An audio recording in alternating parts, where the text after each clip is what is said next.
علامہ صاحب میرا سوال یہ ہے کہ نکاح کے دوران امام 6 کلمے پڑھاتا ہے. دیکھیں، نکاح کے لیے جو چیزیں ضروری ہیں، نکاح صحیح ہونے کے لیے وہ 2 چیزیں ہیں.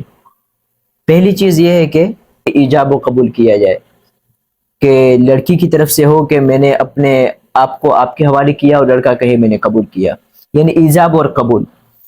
اور دوسری چیز ہے کہ 2 مرد ہوں یا پھر ایک مرد اور 2 عورتیں گواہ ہوں اس کے نکاح کے، تو نکاح بالکل درست ہو جاتا ہے.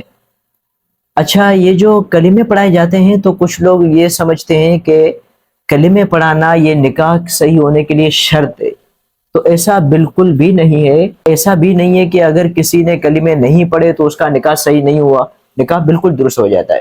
دیکھیں، کلمے ایک تو برکت کے لیے پڑھائے جاتے ہیں، اور اس نیت سے بھی پڑھاتے ہیں کہ تجدید ایمان ہو جائے. کیونکہ بعض اوقات نا آپس میں ہم لوگ ایسے جملے کبھی کبھار بول دیتے ہیں کہ وہ اسلام سے خارج کر دیتے ہیں، یا پھر کفر کی طرف چلے جاتے ہیں.